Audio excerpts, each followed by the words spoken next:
What up? What up? What up? What's going on, everybody? I'm back. It's a celebration. Welcome back. Yay. Thank you. Thank you. It's Negroes of the Podcast, NWAP Season 5, Episode 6? 7. 7 episode. I don't know no damn Spanish. Drake does. You can't comprehend in Spanish? Anyway, I'm Smooth Order. No Tunde, talk 7. No moderator, no leader, none of that shit that y'all was talking on the last podcast. None of that shit. Just Smooth Order. Lextopia here. Indeed. And yeah, welcome to another episode. Before we get started, we just want to let you guys know that this podcast is brought to you by Tidal. I've always wanted to do that. Yeah, so Tidal's doing a benefit concert on October 23rd. The acts just dropped. Alexia, would you like to tell the people who's going to perform?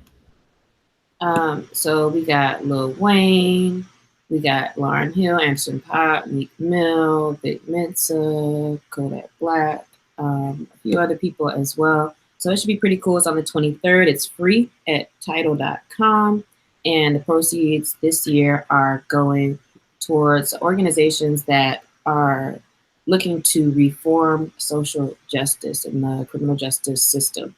So we got the Equal Justice Initiative, Reform, the Innocence Project, and Cut 50 as well. Alrighty. So again, Tidal concert October 23rd, which is a Monday, if I'm not mistaken. It's a Monday, right? It's a Monday. It's free to attend. It's for a good cause. And a lot of your favorite. And donate some money. Donate $5 if you got it. It's a Tuesday. It's a Tuesday, excuse me. October 23rd, Tuesday. A lot of your favorite artists are going to be there. Lauryn Hill is also going to be there. And by be there, I mean she may not actually show up, but she's supposed to be there. So, hey, a quick question. I don't want to derail, but I just want to have a quick sidebar. Did you see, you mentioned Vic Mensa. Did you see the controversy with him? And oh yeah, I don't know. We're not going to say his name. Okay. We're just going to say that guy that passed. Do you think it's wrong to like rap badly about him? Rap badly about the dead for beating his girlfriend? No. Okay. As long as you're telling the truth, I don't care what you say. Yeah, because I was listening to the Joe Budden podcast last night, and he got pretty upset that Vic Mensa spoke ill on the dead.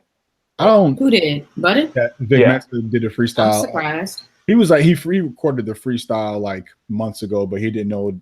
So basically, this is what the story is.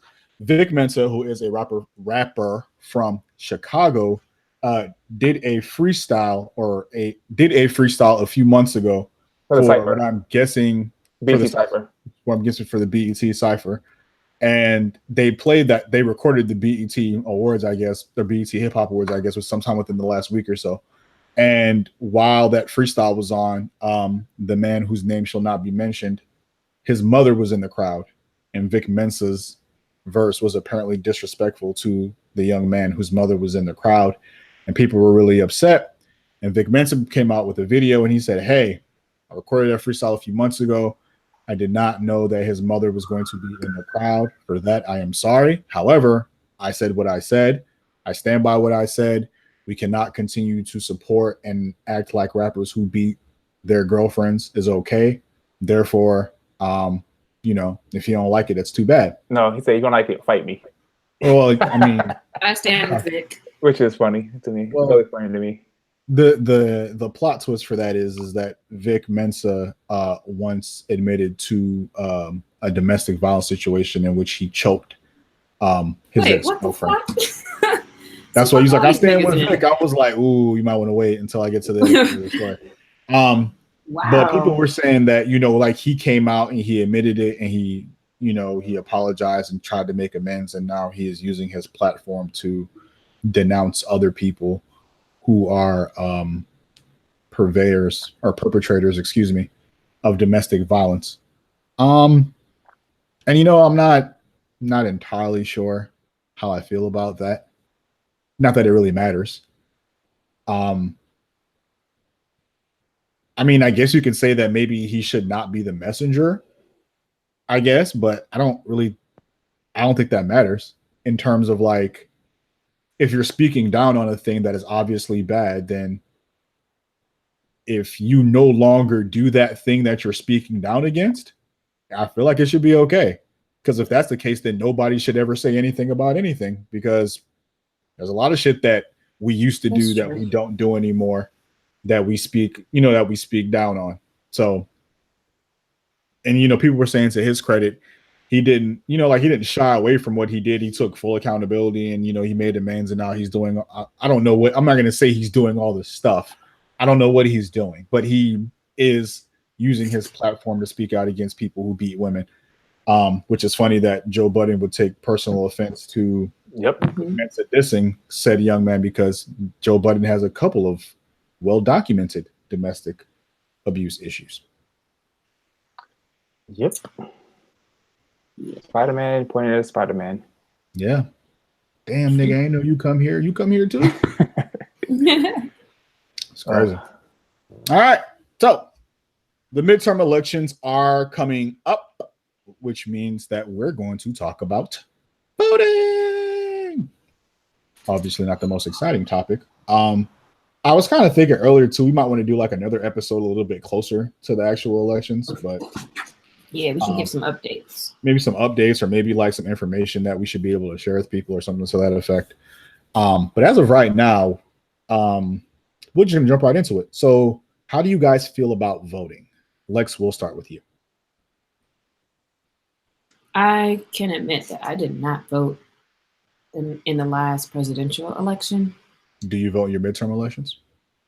Well, here's my thing. So I've lived in like 7 states, and I've never changed my license from North Carolina. So when I was living in North Carolina, I knew my voting place. I voted for every like midterms and my senators, mayors, all of those things, because honestly, I felt like those were the most important, and I kind of still do. But I honestly just got irresponsible with it as I moved and went to grad school, moved to LA. Like, I still have my North Carolina license, which is actually expired. So I'm about to get my California one. And with that, I will get back to the voting. So that was part of it. Like, I wasn't going home last year for that.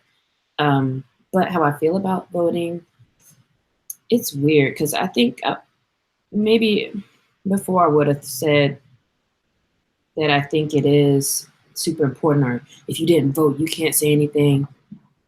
But I kind of have gotten jaded, and I kind of do start to get when people talk about how like the shit is so fucked up that it's like, I don't know, people just feel like it doesn't matter. But then again, I think that's a problem, because the people who care about it are the ones who apparently, want to keep the wrong people in power. So I don't know, it goes both ways. I think that I will never not vote again once I get my license changed in the next couple weeks. So I think voting is important, but I do think that you can still have an opinion even if you did not vote. Okay. Tunde, how do you feel about voting? I've always voted. I think the first election that I was old enough to vote in was in 2000. And at first I was jaded, because it's like, when you're super young, I looked at voting as like watching a sports game. And I was like, I want my side to win. And I voted for Al Gore. And when that election was stolen from him, I became kind of jaded. And then I voted again for John Kerry. They stole that too. And he stole that too.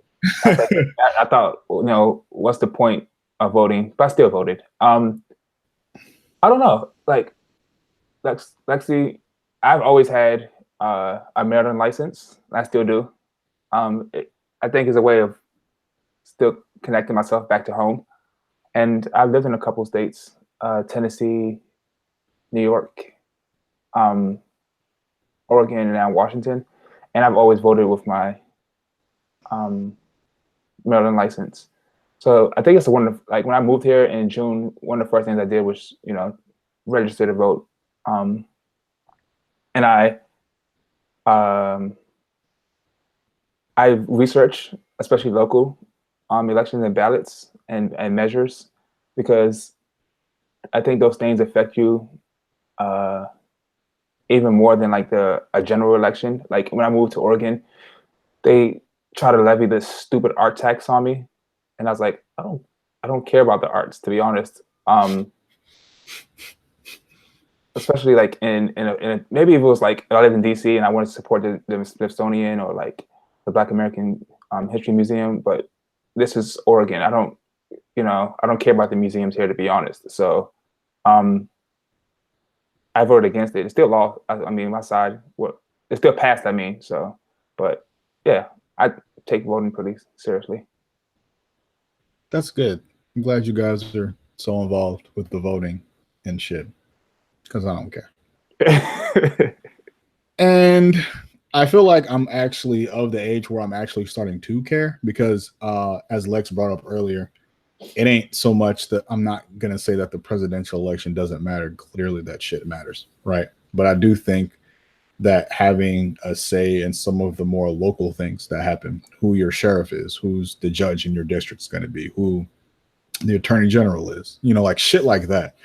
Who's your prosecutor going to be? I do think things like that matter, and in a way that I did not think they mattered before.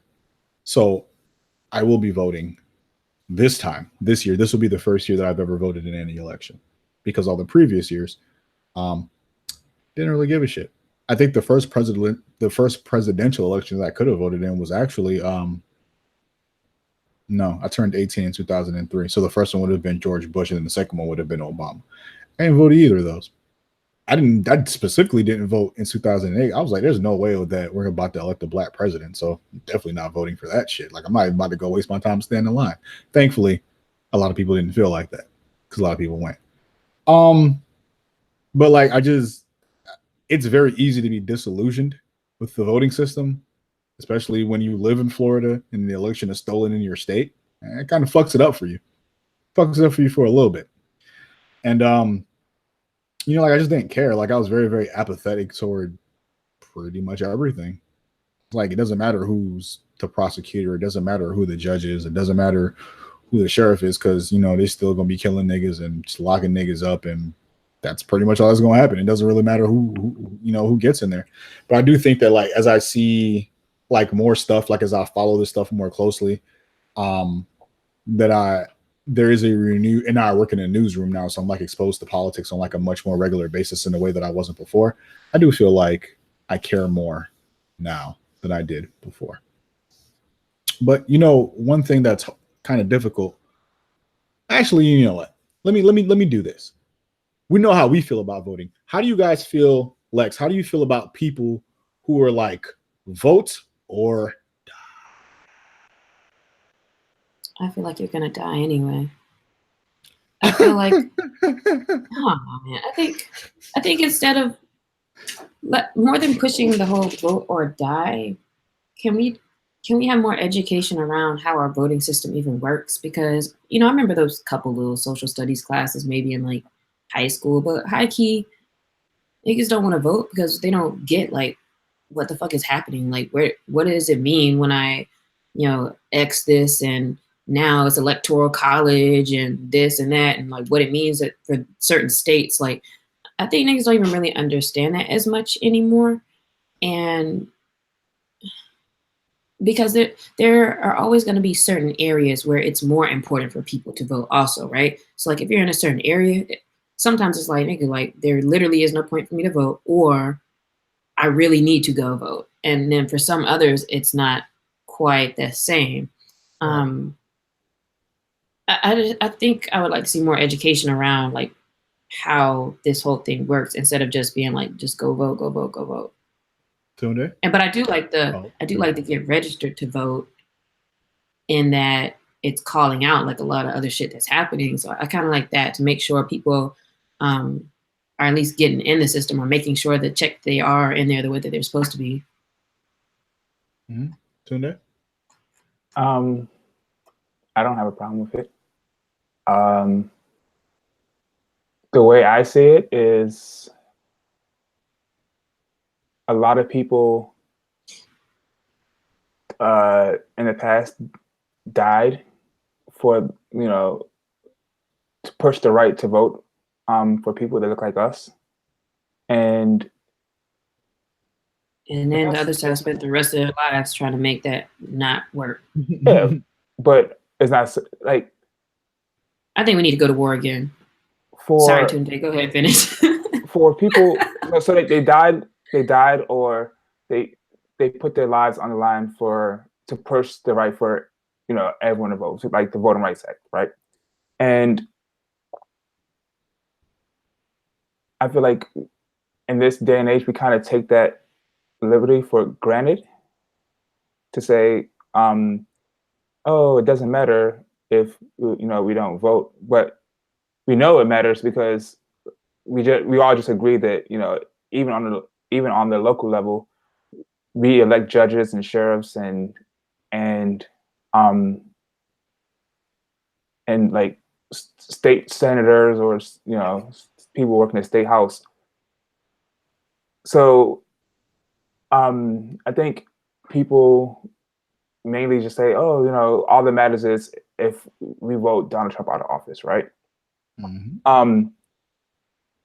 What if in your state you could have voted for a senator and you didn't, and then a senator is the one who cast the deciding vote for Kavanaugh?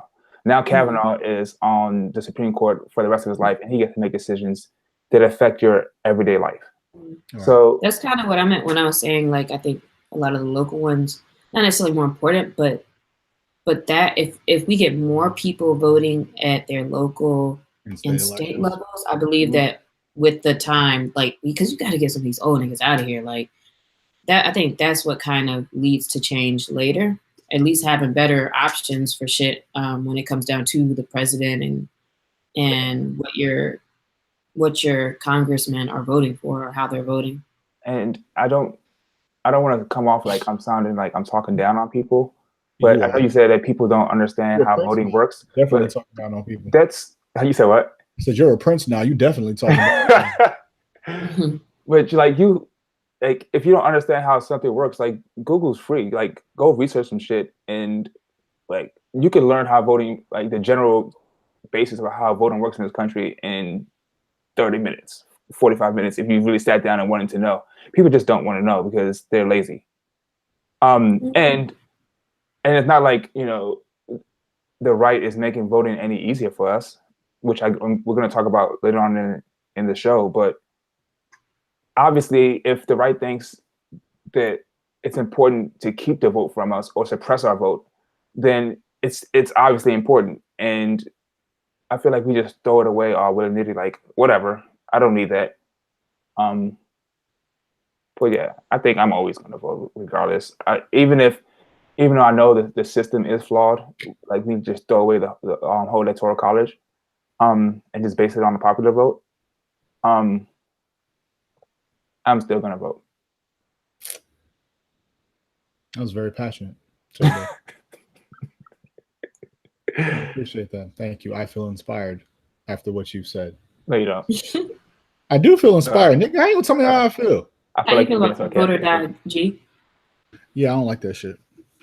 But I don't like it. But I don't like it personally. But I don't make that decision for other people, right? Like when people are on my timeline, extolling the virtues of voting and why we need to vote, why we need to participate in the system, and how we're going to change the system if we don't participate in it, and why we need. I don't want to read any of that shit, right? But like I'm the choir. I understand, so I don't need to read any of that, and I don't want to read any of that. But for people who may be on the fence, or for people who may not understand fully the importance of voting, I think it's okay. You know what I'm saying? I get tired of reading it personally because I'm just like, my nigga, like I don't think this says, I don't think the method of what you're doing is actually working. But I don't know that because I'm not the target audience, right? Like a lot of people talked before when we were talking. I mean, people are still talking about this now about Hillary losing and folks voting for Jill Stein. And, like one of the tactics that people try to use to get people to vote for Hillary was, if you don't vote for Hillary, we're going to get Trump. Obviously, that's true, right? Like if you don't vote for one person, the other person is going to get the job.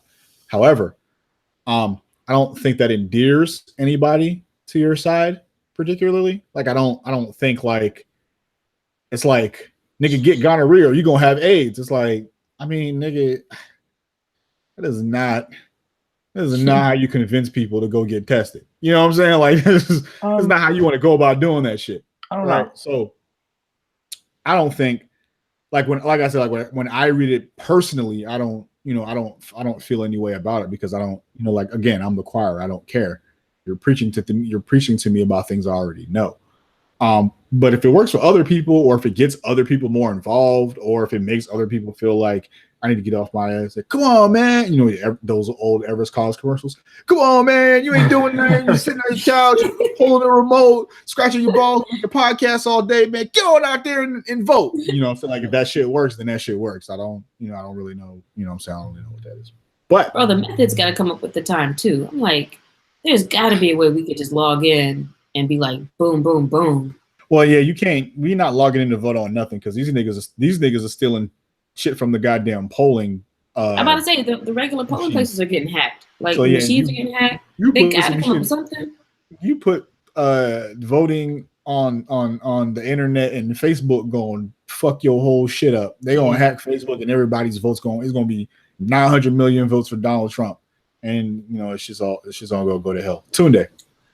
I just wanted to touch on the idea of people saying that if you don't vote for Hillary Clinton, you're gonna get Donald Trump. Sure, I completely agree with that because maybe it's my personality type, but I can even before the election. Wait. When you say I agree with that, what do you mean? I agree with that tactic. Like, okay, vote for Hillary Clinton or you're gonna get Donald Trump, and that's exactly what happened. Like, we got Donald Trump, and in hindsight, I guarantee you, a lot of people who didn't vote for Hillary Clinton or voted third party or didn't vote at all, or voted for Harambe. You said what? Or voted for Harambe. Like, in hindsight, I guarantee you, most of the people would gladly take their vote back and vote for Hillary Clinton if they could. But like I said, I think maybe it's my personality type. I can see the lesser of two evils. Like, I can't stand Bernie Sanders, right?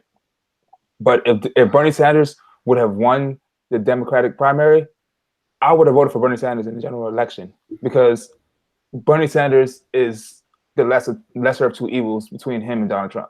I don't like Bernie Sanders either, but that's because he don't know nothing about black people. Exactly. He thinks everything comes back to economics. Class. I don't believe anybody who ever tries to make me believe that class over race, quote unquote, whenever you've been up a specifically black issue, they try to spin it around and make it a class issue.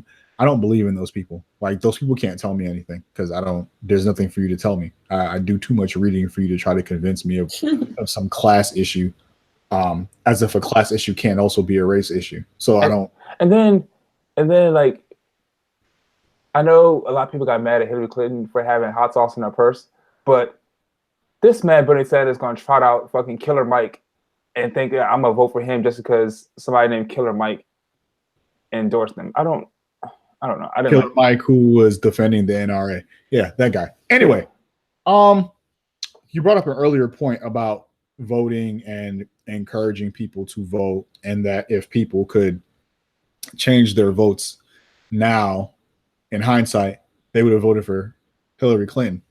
But then we have to talk about voter suppression, which is how Donald Trump won the election, right? Mm-hmm. So there's a couple of different ways that this topic can go, but since this is a very, very expansive topic and we are but one podcast of three people, we're going to start with some very, very recent examples of voter suppression. So in the event that you don't actually know what voter suppression is, here is a quick and dirty version. It is when Republicans actively try to ensure that your ass can't vote. And by your ass, I mean typically black people, other people of color, or in the case of North Dakota, and Native Americans. Lex, tell the people about the North Dakota voter suppression movement that was just recently upheld by the Supreme Court. Yeah, so I'm just going to read this little snippet that said the Where are you Supreme. reading the snippet from? It's from. We need to start giving credit to people. Yeah, I guess you're right. The article is Supreme Court upholds North Dakota voter ID law, dealing midterms blow to Democrats by Ed Kilgore in the Intelligencer. But the little snippet is from Amy Howe, who writes about the Supreme Court. And it said the Supreme Court declined to intervene in a challenge to a North Dakota law that requires voters to present identification that includes a current residential street address. Lawyers say that the ruling will prevent thousands of Native American voters and tens of thousands of North Dakota residents who are not Native American from casting a ballot in the upcoming 2018 election in a state that could play a key role in the Dems' efforts to retake the U.S. Senate. So if you do not have a physical license that has I'm sorry, before you finish, who's the name of the senator? What's her name? That one? She's like the only Democratic the only Democratic like party member in the entire goddamn state. Senator Heidi Heitkamp. Right. Heitkamp. Yeah. And hold on, before you guys start, I'd like to share with you a few fun facts about North Dakota, because I actually was looking up North Dakota like right before this article came out. Mm-hmm. North Dakota has 755,000 people in the entire state. They have 1 person point 9.7 square miles. Wow. It costs $819 to fly from here to North Dakota. North Dakota apparently has like 7 airports. They also have a naval base, or have a few army bases in there.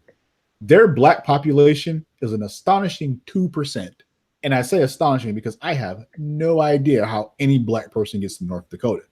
You can't fly there. You probably work in the military. You have to work on the army base, right? Yep. Like there's no other, there are no other black people that aren't on somebody's army base, correct? Yeah. Those are my North Dakota fun facts. I'm sorry, I had to share that with somebody. That's like that little piece of random information that I'm actually going to get to use today. That's what they're saying. So for her, it's going to be hard to find a majority now because a lot of these folks don't have a residential address on their license or have a license that will comply with this law that they've decided to, we're not going to challenge that, let it go. So again, I mean, kind of similar to with the Kavanaugh stuff that I was saying with that, it's one of those things where, why is this not so obvious? Because for anybody, their push should be let everybody vote, right? Like if you care so much about America, you care so much about democracy, okay, we should want as many people as possible who are citizens to vote. So it just looks bad to me, period, to be like, oh, we don't care if that knocks out tens of thousands of people. Right.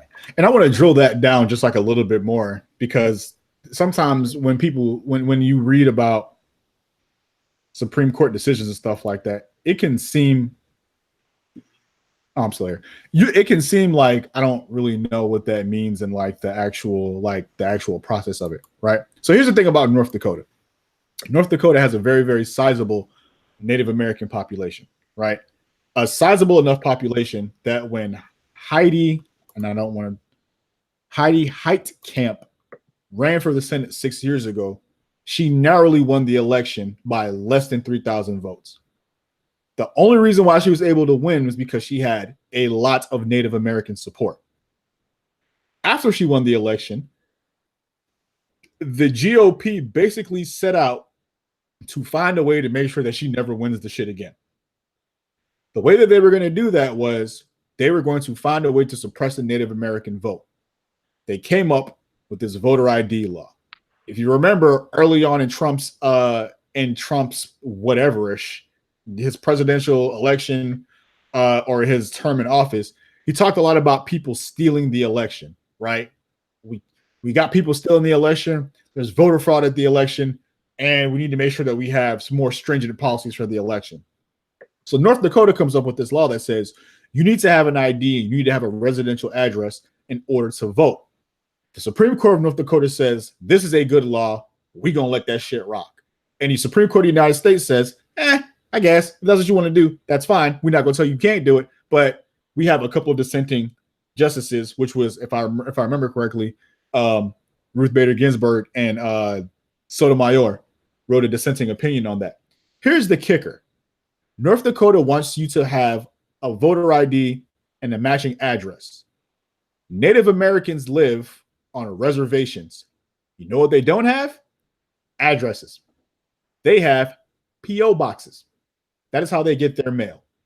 North Dakota law says you cannot use your P.O. box on your ID to vote. So this law essentially says Law does not even make sense. Right. So, but listen. So the law essentially says, one, you need an ID with an address on it. Two, it needs to have a residence. Now, as I just told you, Native Americans do not have residences. They live on reservations. They have P.O. boxes. Now, if you're a Democratic candidate and the way that you won was because Native Americans supported your vote, and now there is a law that essentially says Native Americans can't vote. That is a very, very perfect example of voter suppression. This shit happens. People who've been here the whole time can't do shit. I'm sorry, white people who stole this country from other people are now telling the people they stole the country from, y'all niggas can't vote. Like, very clearly. How about that? And this happens all the time. It happened in North Carolina before the general election. Mm-hmm. Our good friend Van over at The Atlantic wrote this very, very long piece about the active voter suppression that was happening in North Carolina right before the election, right? We just told you an example about North Dakota, and one of the dissenting Supreme Court justices says, we have a very long history of like not passing these kinds of laws right before the goddamn election. But, you know, GOP don't care to do whatever they want. Then we have this thing in Georgia. Tunde, are you talking about Georgia, right, Tunde? No, no. Who has Georgia? I don't know who has Georgia. Lexi. Oh, Lex. So we're going to talk about this thing where 53,000 people somehow magically can't vote or got purged from voter registrations. Lex. 53,000 voter registration applications. The large majority of them from Black voters are being held for additional screening in the state of Georgia, potentially removing their ability to vote in the November elections. There's a lot of concern about this because there was an October 9th deadline to where you had to be registered and cleared in order to vote a month later in November. So these concerns are interesting because the current Secretary of State and the Republican candidate, Brian Kemp, is one who refuses to leave office before the election. So, you know, the person in charge now is the one who kind of gets to handle, you know, this mishap. But it's also interesting because he's up against the first Black female governor, Stacey Abrams, in Georgia. So the fact that there's a significant racial disparity among the applications flagged in the system, and the state is only, it says 1/3 Black, but 70% of those applications that got held are Black Georgians. So there's a lot going on with that. They said the reason all those people got flagged is because they have this, let me see exactly what they call it, this policy exact match verification process. So let's say you put something in off when you typed in your information. If you have a hyphen in your last name and the hyphen wasn't there, for example, they could be like, oh, flag that. So, you know, they had all these reasons to just flag people, but that's just a huge amount of folks. And then the person who's in power now isn't necessarily in his best interest to do anything about it. Ladies and gentlemen, voter suppression. That's crazy. And you know what the crazy thing is about voter suppression and gerrymandering, which is basically always happened like the week before, dog. Right. So with gerrymandering, that's when basically gerrymandering is just some other shit. Politicians decide we're going to cut up this state in all these different districts, and instead of cutting it up in a way that is fair to everybody, they try to cut it up in a way that will give their particular side, and it's usually the Republicans, to give their particular side an advantage in the polls, because one person is one vote, but all votes are not created equal. If you vote in a district that has more people and it is more, their votes count more because they have more people. That's pretty much how that whole electoral college situation works. Like Florida got 25 votes, Montana got 2, right? Because, you know, whatever. Florida got more people, I understand, but we all send 2 senators, which You know, Which that shit I don't don't make get no that. sense to me. Which, when you brought up the stats for North Dakota, 755,000 people, dog. I know. Listen, I could name one person every 10 miles. For every 10 miles of North Dakota, there's one person. I can name 20 cities off the top of my head, cities, not states, that has more people than North Dakota. So why should North Dakota get the same amount of senators as New York or California or Texas? Which is crazy when you think about the fact that they don't have that many electoral college votes, right? So you can they understand the system like, well, we shouldn't give Montana or North Dakota in this example more electoral college votes because they do not have a lot of people. California got like 20 million people, at least.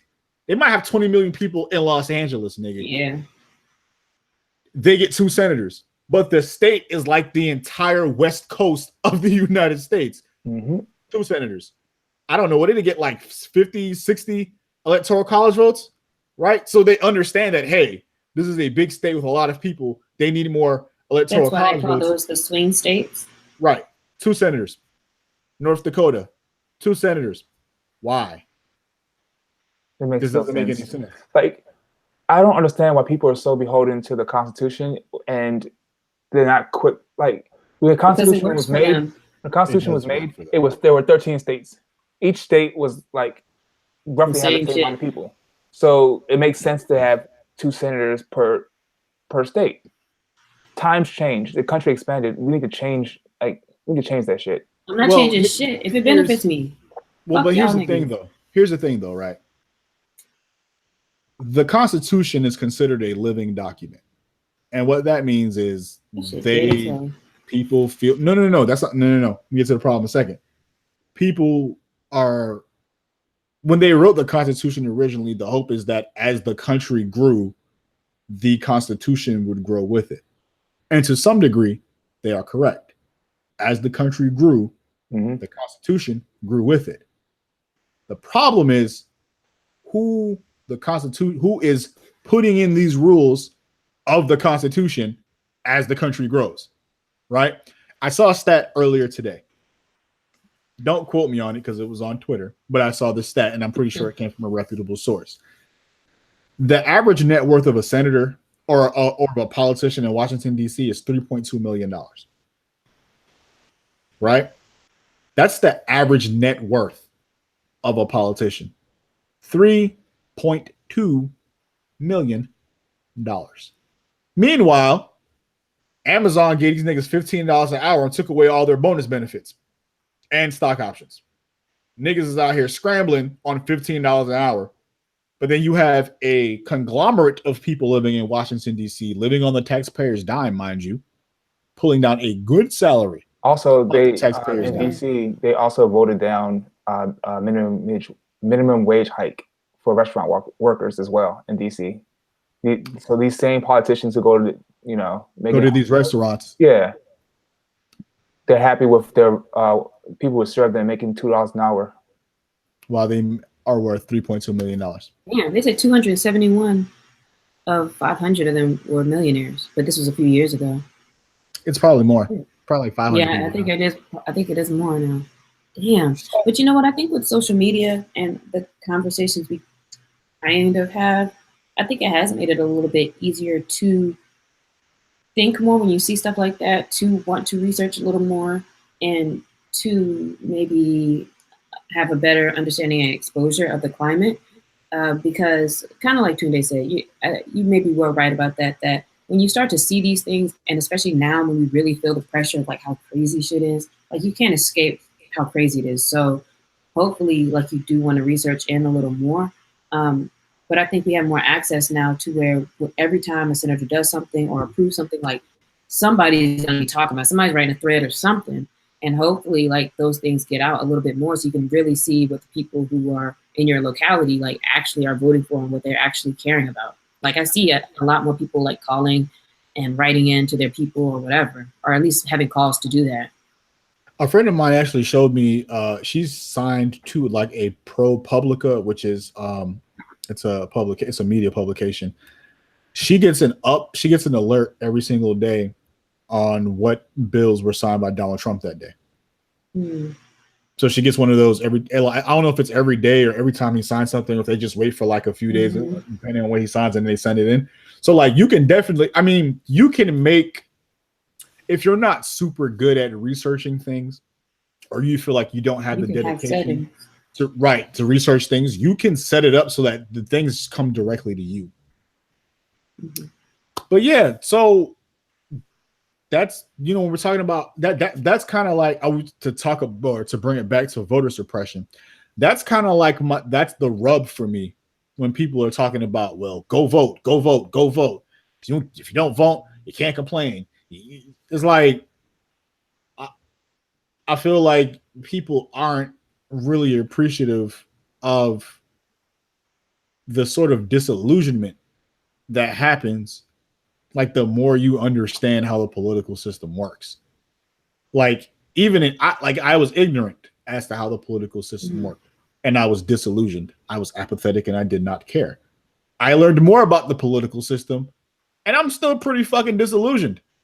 I might be even more disillusioned than I was when I didn't know anything, because I'm like, oh wow, like this is how this shit really works. No, that doesn't make it amazingly made me less apathetic, but I'm still pretty kind of like, I mean, maybe it might matter, maybe it won't, but I should probably try to do something around it. But yes, Lex. If these types of conversations tend to happen right at the edge of, well, now it's too late to register, or voting is already in a few weeks, do you think that we just only have these conversations because now all of a sudden it's important, or am I just missing and not aware, and it's just not on my radar that there are people who are like fighting this stuff and talking about this throughout the year? Like, am I just missing it and now it's just a hot topic? Yeah, or do things just happen right now? I mean, I think obviously, like, as it gets closer to the election, people get a little bit more aggressive with how they talk about voting and stuff like that. But I feel like the people who are talking about making people go vote I feel like they've been pretty consistent throughout the year. So I don't think it's just something that people only bring up like when it's time to vote. I think the screams get louder, so to speak. Tunde? So we could have checked our status to see, like, oh, have we gotten purged? We could have checked that months ago. Well, not necessarily. That I didn't say, because like we just talked about earlier, like the Supreme Court thing for North Dakota just came down last week. The thing with Georgia and the 53,000 votes just happened last week. Or I say last week, but I mean within the last week, and that very well could have been yesterday from the time that we're recording the podcast or whatever. So, I mean, you can do. I mean, there was a guy. I think he was like a member of the armed services, and he was like, he checks. He was in Florida. He checks his shit every month. He said he went like a month without checking it, came back and realized that they purged him from the list. So this today, as we're recording this, today is the 11th. I'm assuming it's going to come out Tuesday. So by the time this episode comes out, a lot of the states, most of the states, deadline would have passed, but some of the states, they're still open. So I guess we could put a link. And that's what a lot of people are posting now, right? Yeah. Like the dates by which you need to make sure you're good. Yeah, like for instance, Illinois, online registration deadline was 2 days ago, but you can still register in person. Some states don't even have online registration, which blows my mind. I mean, that's what I'm saying. Something got to be more online. They not, but I mean, the goal isn't to make everybody vote so that it could be easier for you. Like that ain't the goal. You know what I'm saying? I feel like the right they want to make it harder for people to vote, because the less people to vote, the more likely they are to win. Correct. Versus the left, they want as many people to vote as possible because younger people are more likely to vote left. So if you're in a state like North Dakota, and you want I know we're picking on North Dakota, but you want this is the most I've ever talked about North Dakota in the 32 years I've been alive. But if you want to win, and you know that if young people are going to vote against you, you're going to make it harder for them to register. So you're going to eliminate online voting. because why not do things that will actually appeal to young people buy a stamp. and the betterment of our country? Because Okay, these niggas don't care Is that about the what everybody betterment of the wants to country. do? No, Isn't no. oh, okay? They want to Okay. win. I was Yes, they want checking. to win. They don't. It's like You could win if you actually appealed to them and did shit the right way. How about that? Republicans, Ain't no right way. They nigga. want to win. Democrats, they want to be right. So, like, I think we talked about this Like 2 episodes ago. Yeah, Republicans, they don't care about being on the wrong side of history. They just want to win. So, And they will do anything they can to make that happen. Yeah, but they could win if they. No, they ease up. can't. No, they can't. That's why they do this. They do this because there is no other way for them.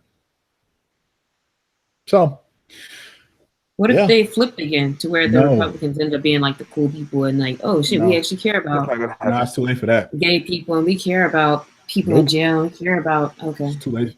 Well, it's not too late to get black It's people. too late for all that. Nah, it's not too late to get black. You can. I mean, black people are mad conservative Republican. Remember Anyway. when people used to say like, oh, if we all vote for the Republicans, maybe the Democrats will actually start doing stuff for us. Yeah, right. Nah, I'm not even super mad at that because it's again, it's like so basically the Kanye strategy. Yeah. Yeah. No, that's basically. Nah, that nigga just it's too much. We're not even gonna talk about him. Yeah, not at all. We're not even gonna mention that. I'm gonna tell Lex to bleep that nigga's name off the podcast. That's how much I'm fed up with that bullshit. So, speaking of voter suppression and the ways to get people to vote, we got Taylor Swift. Tunde, tell me about what Taylor Swift is doing to try to get people out to vote. All right, so background, all I really know about Taylor Swift is the whole thing with the guy whose name won't be mentioned. The Chicago rapper whose name shall not be mentioned. So Taylor Swift has, from what I've read, she's never really taken a public stance on politics. And she's obviously a country singer. I think she's a country singer. Yeah, she's a country singer from Tennessee. And so obviously a lot of our fan base are people on the right or conservative Republicans. So a couple of days ago, she wrote an Instagram post, and the post says, it's kind of long, but I think it says, I'm writing this post about the upcoming midterm elections on November 6th, in which I'll be voting in the state of Tennessee. In the past, I've been reluctant to publicly voice my political opinions, but due to several events in my life and in the world in the past 2 years, I feel very differently about that now. I always have and always will cast my vote based on which candidate will protect and fight for the human rights I believe we all deserve in this country. I believe in the fight for LGBTQ rights, and that any form of discrimination based on sexual orientation or gender is wrong. I believe that the systematic racism we still see in this country towards people of color is terrifying, sickening, and prevalent. I cannot vote for someone who will not be willing to fight for the dignity of all Americans, no matter their color, their skin color, gender, or who they love. Running for Senate in the state of Tennessee is a woman named Marsha Blackburn. As much as I have in the past and would like to continue voting for women in office, I cannot support Marsha Blackburn. Her voting record in Congress appalls and terrifies me. She voted against equal pay for women. She voted against the reauthorization of the Violence Against Women Act, which attempts to protect women from domestic violence, stalking, and date rape. She believes businesses have the right to refuse service to gay couples. She also believes that they should not have the right to marry. These are not my Tennessee values. I will be voting for Phil Bredesen for Senate and Jim Cooper for the House of Representatives. Please educate yourself on the candidates running in your state and vote based on who you most closely represent your values. For a lot of us, we may never find a candidate or party with whom we agree 100% on every issue, but we have to vote anyway. So many intelligent, thoughtful, self-possessed people have turned 18 in the past 2 years and now have the right and privilege to make their vote count. But first you need to register, which is quick and easy to do. October 9th is the last day to register in the state of Tennessee. Go vote. What I like about that though is that it was so, it was personal. Like it didn't just say like, all right, go vote. This is your responsibility. But she talked about her and what she does care about, and that she literally called out some facts of why she's not going to support a certain March person. the Blackburn. Right. Not just be like, oh, well, I like this guy. Yeah. So. And that's what I mean by more people getting called out. Like, bro, you're a fucking woman and you voted against equal pay. Get the fuck out of here. So. I used to live in Tennessee, right? And I like the fact that she's not telling people who to vote for. She's saying, this is what I'm voting for. You do your own research. Yeah. I used to live in Tennessee, and if she's telling people in Tennessee to do their own research and vote for, you know, who closely aligns to your values, Marsha Blackman is going to win again because Tennessee is a very red state. Outside of Memphis and Nashville, Tennessee is red as fuck. So basically, outside of all the major cities in Tennessee. Yeah, I mean Knoxville is still a kind of major city, and it's still red. So I don't know.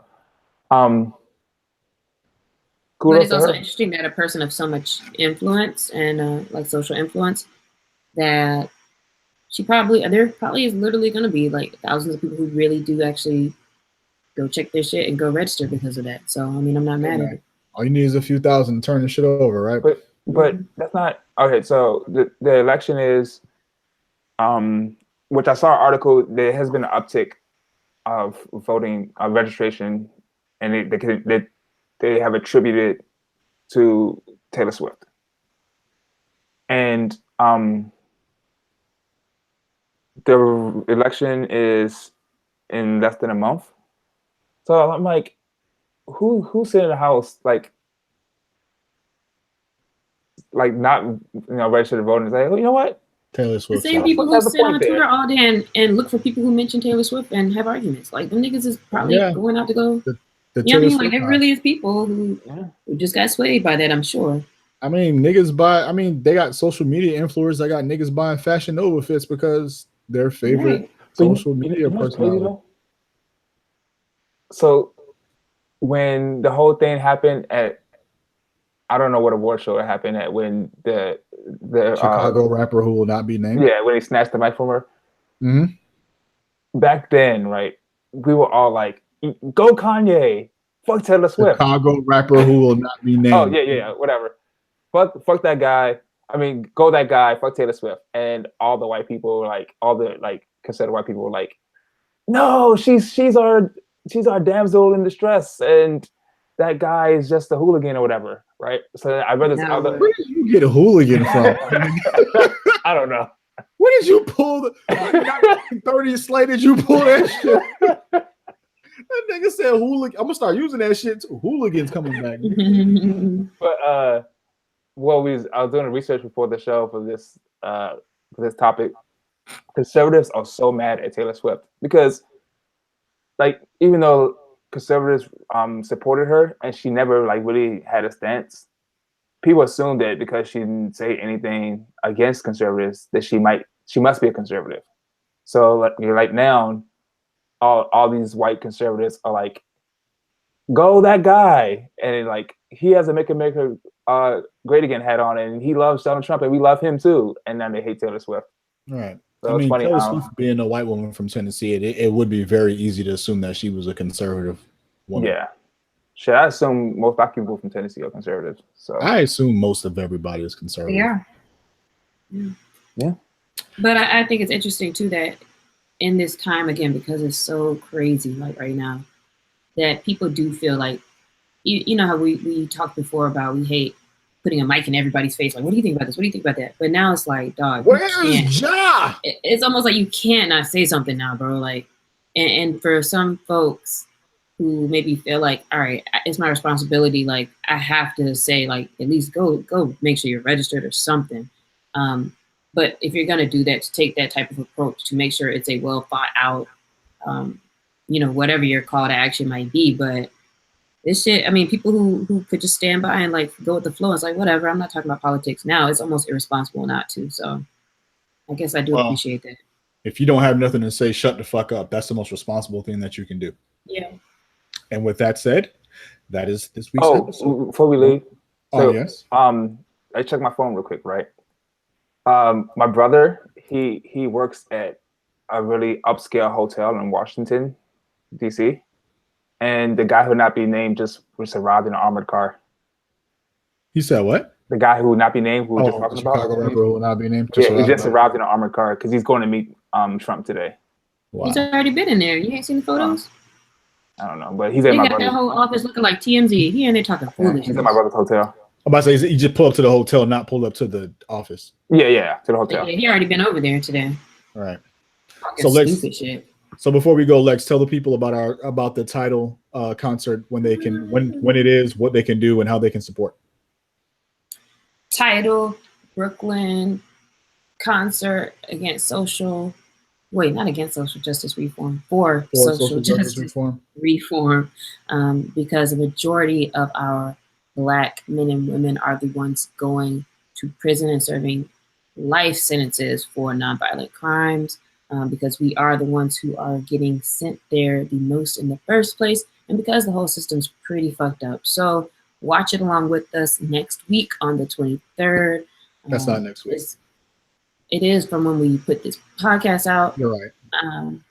And yeah, let's watch it, fam. Donate $5, donate $1. If you don't want to donate, at least talk about it. Like, put up a screenshot, say something on Twitter, share the news, because 100% of the proceeds are going to some of these organizations that do a lot of important work. And what's the website they can watch it at? Tidal.com/Brooklyn. And it's free to watch.